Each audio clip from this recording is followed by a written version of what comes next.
we still have Odunayo Williams and Uzoamaka Okoli. I read online actually, that when someone dies without writing a will that's interstate, that the will is usually given to charity. Because you explained that it has to be the bank or somebody has to apply. And all. So what has that got to do with sending it to charity? Do you have beneficiaries generally? Besides, there's no will. So it means the man just has properties scattered everywhere. Now, if someone needs, just like I explained earlier, if someone needs those properties to settle the man's affairs, let's not forget, the man might be in debt and he will have debtors on his neck. The man might have to pay rent or something normally to house his wife and children. So people like this must get a certain amount of money to be able to meet their needs, even though the man died without will. But sometimes people make their intentions clear that they want their properties to go to charity. They don't want any member of their family to have anything. They want to give everything to charity. If a person dies, then the court will honor that and give it to charity. But to curb that, some states, they have laws in place which states that certain beneficiaries, certain people must be given a certain amount of your property. So for example, Lagos State says you have to take care of your spouse and your children. Whether you die interstate, whether you write a will or not, a certain amount of your property goes to your wife and your children to cater for some of the needs I mentioned. Okay, let's talk about the difference between a deed and a will. What is the difference? Okay, so a deed is, I'll just put it like this for our viewers. You have a car. The car is whole. A deed is just one part of the car. Okay. Say, like the tires. So I can do a deed of gift, for example. I own so many houses. I want my younger brother to have a particular house. Okay. And he likes the house and he can have the house now. He does not have to wait for me to pass on before he takes over the house. I can do a deed of gift and say, I want my younger brother to have this immediately. So once I execute it and he accepts the gift, it's his. It leaves my estate. But a will does not come into play until there's a death and until the executor starts the whole process. Does that translate to a deed being an interest on the property? Yes, if the deed is properly executed, then the person has the property immediately. Or at the time you want him to have it. So for example, just like I mentioned, you can have a deed of gift that says the property should pass to this person when the person turns a certain age. Once that person turns that age, the property passes to that person. The person starts paying Lagos State government for interest on the property, for tax on the property. It leaves your own estate and moves to that person. The only problem with a deed is that once the gift passes, you can't revoke it. Okay, so let's talk about the validity of a will. What makes a will valid and invalid? Okay, so a will is basically simple. You can write your will on a piece of paper and just drop it somewhere. It's valid. Okay. Yes, Just write a will. Yes, there are problems with that. Okay. So you drop that piece of paper somewhere and I come up with another piece of paper and say, she wrote this, she gave me all this stuff. There's going to be a challenge between two pieces of paper. So how do you resolve such challenges? One has to be in probate. So it's the original one in probate. Now, before you get a will to probate, the law says certain things must be done. The testator must have sound mind. It must be very clear in his mind what he wants to do. The testator must be over 18, just like we mentioned. Yes. The testator must have witnesses that witness the signing of the will. Those are the three conditions. And then after that, you take the will to probate to lodge a will in probate. But the first one you wrote on a piece of paper, if no one contests it at all, and anything happens, and someone just says this, oh, she said this person should have this, and it's done, it's distributed that way, it's still valid. Is the administration of will universal? No, it's not universal. Oh, It's not universal. So there are different kinds of wills, Okay. and there are different laws that govern wills. Let's talk about different types of wills. Okay, so we have the conventional will. Okay. People call it English will. Some other people call it Christian will. But it was brought to us by our colonial masters, British and all that. So it's the Wills Act 1837 governs will writing in that format. We have Islamic will. Okay. Yeah, which is very comprehensive in the Quran. You can give out 1/3 of your estate, but the remaining 2/3 of your estate is already divided in the Quran. Certain people must have certain portions. And that's one of the advantages of doing it online as well. When you do your will online, they have the Islamic format for you, they have the conventional format for you. And then state laws have different laws peculiar to them. So we have another question on Facebook. Will I be constrained by international laws if I have estates outside the country, from a certain country? Yes, you will. You will be constrained by international laws. Not in giving it out in your will, but in the process of acquiring them. Acquiring it. Yeah, so the executor will probably have to comply with laws of that country if you want to take over that kind of property. Okay. Okay. There are also international standards for will writing. International standards. Yes. For example, there's the International Will Writers Association. They try to come up with an acceptable standard for wills to be able to cut across different jurisdictions. So that can also come into play. Okay, talking about the validation of a will, I had a story of a man who was sick, and at some point he had properties everywhere in the country. He was sick and needed to write his will because he was near death. Okay.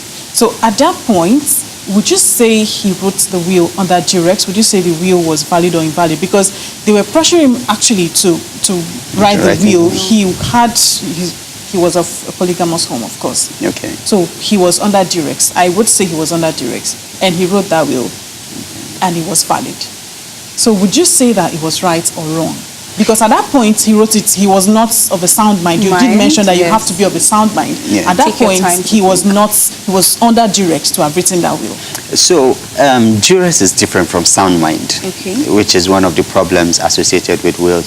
If you look at the case of Adeshubuko and Yunusa, the man stopped talking to his wife, he stopped eating her food.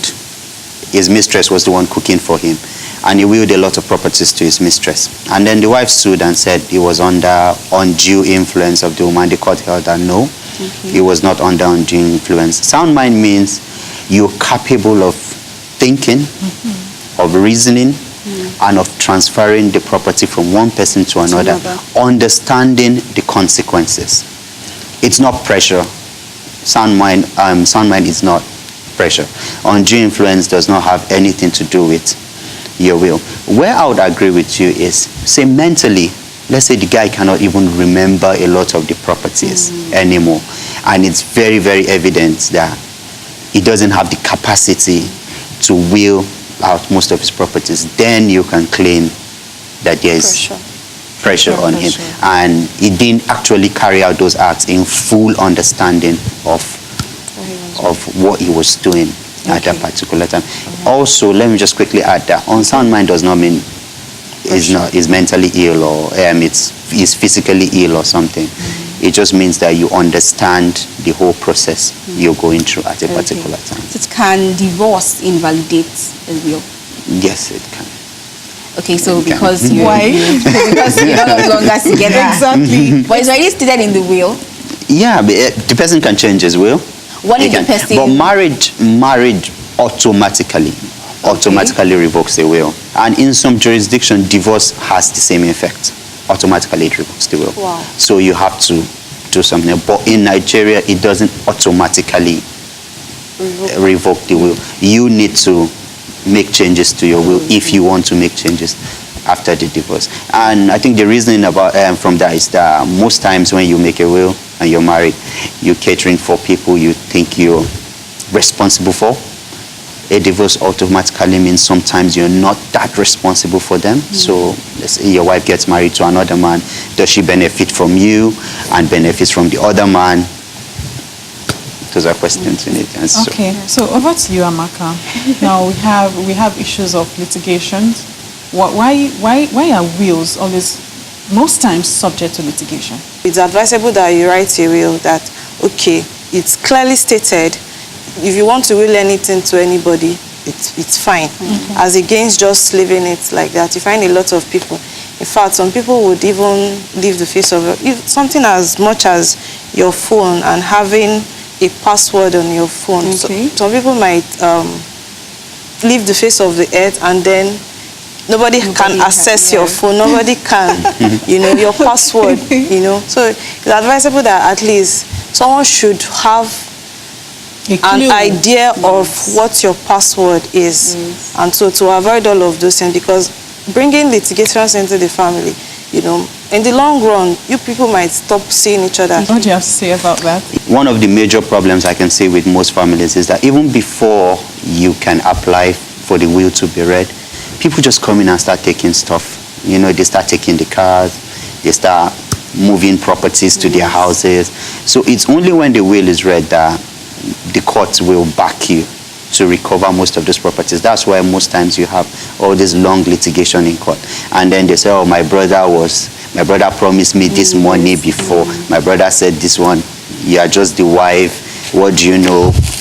Do you know how we started and things like that? So back to you, Uzoamaka. How would you be able to identify a fake will? Aha. You can never really identify a fake will, Okay. but the original will is what's lodged in the law probate. court, that's in the probate. So we would identify a fake will by if what is in probate is different from what you have, it's automatically a fake will. So you can never say a will is fake until you identify what it's obtainable in probate. So that's just the easiest part of sorting a fake and an original will. And just to add to what she said, when you do your will online, there's a trail you create online when you logged on, when you logged off, when you changed the will, things you changed in the will. So all those things are captured.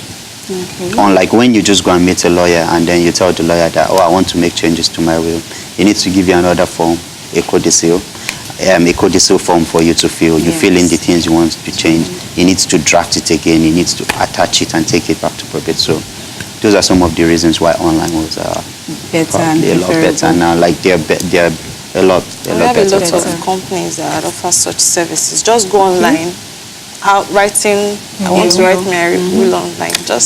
There are companies now that offer those services. So It's true that the world is now a global village. Now you don't have to actually see a lawyer. Just go online and then you're able to write your will. Okay, this is still Tea or Coffee on High Impact Television, and yes, we're talking about writing a will. The phone line is open +234 7051 432258 +234 7051 432258, and we still have Uzoamaka Okoli and Odunayo Williams in the studio. Yes. All right, so I want to take you a little bit back to validation. Okay. Still on what makes a valid will, I know that signature, let's talk about signature. I think it's called subscription of signature. Yeah. That's when you sign at the last page of the document. Now, you did mention that it's not necessary for the beneficiary to be aware that he would be a benefactor, right? Yeah. Of the will. In the will. What if a situation where you have to put in your signature in that will? Because if you have to append your signature on the document, you're actually aware that this is a will. Yeah. Is it right? Well, how do you manage that?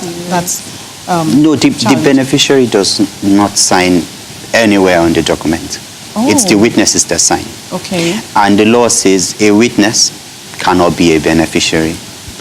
So your witnesses will not have anything to do with to do with your will. They won't have anything in your will. in terms of a property or two you want to give to them. If you want to give a property to anyone, then that person cannot be your witness. Okay. Yeah, so your witness might be, say, your colleague at work, but you're not giving the colleague anything. You just bring the will to the office. My dear, I wrote my will yesterday to cater for my loved ones. Please, can you help me sign this? Do they have to read the entire? They don't have to read. Okay. In fact, most times where the witness signs, it's just like she said, the last page. Last page. So it's just for her to confirm that, oh, this person actually wrote a will. This person looked like she had sound mind when she wrote the will and when she signed the will in our presence, because the testator too will sign the will in the presence. And what that does is that when there's a dispute in court, after you contest the will, you can also bring in witnesses to say, oh, these are the two witnesses that signed. Okay. They will now say things like, oh, she was actually of sound mind when she signed William it. Osigbe Okay. on the line. Hello. Good morning. Hello, good morning. Yeah, good morning. Good morning.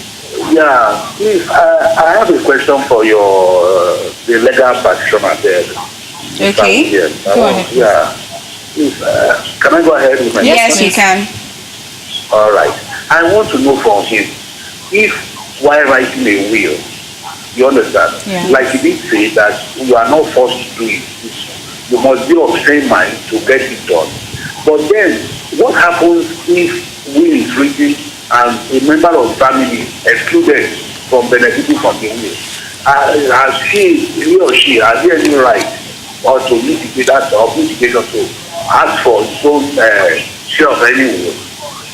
Okay. Thank you. Yeah. At the time of writing? Yeah. It's Okay. gone. Okay. You got the question, yeah? Yeah, I did. Okay. Partially. Contest. Yeah, okay. Can a beneficiary contest? Like Yes. someone, he Yes. said a member of the family is not a beneficiary of the will, but the Yeah. person is contesting that he wants a part, wants to be a beneficiary of the will. So is Yeah. it right? No, it's not. But most times, if you're going to disinherit someone, that's what they call it. Someone who is actually entitled, say a son, for example. Okay. It's advisable to give a reason why you're disinheriting the person. So let's say you have a very responsible son, for example, and you know that he will not do anything good with the property you give to him. You can state it in the will and say, this son, over this period of time, I've given him a lot of money, he has squandered it.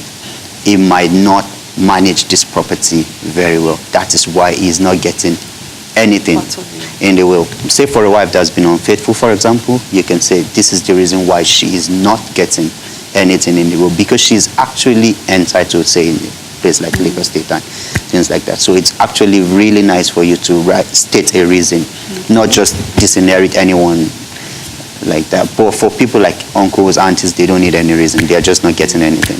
It's All as right. simple as that. Yeah. Okay, so It's also advisable to write it alone when you're alone. I think he mentioned while the person is writing his will, it's always advisable to go through the process of writing a will alone, because we all know we are all human. We've seen a lot of stories, just like life insurance, where the beneficiaries actually organize the death of the person just to gain financial benefit. So it's advisable to take your time and write it on your own. okay, very quickly, there are situations where somebody writes a will and fakes his death. And then when the will is being read, the person resurfaces. At that point, is that will still valid? Because it's supposed to be when the person is late. Is it still valid? Very quickly. Those are mostly in movies, but no, it's not valid. A will takes it. Those are mostly in Hollywood movies and stuff like that. But mostly, a will takes effect after death. It's a document that speaks from the dead. That's what they call it. So Okay. Thank you so Thank much. you so Thank you, Ondidayo Williams and Uzuamaka Okoli. Thank you for coming on the show today. You can join us tomorrow for another exciting episode of Tea or Coffee.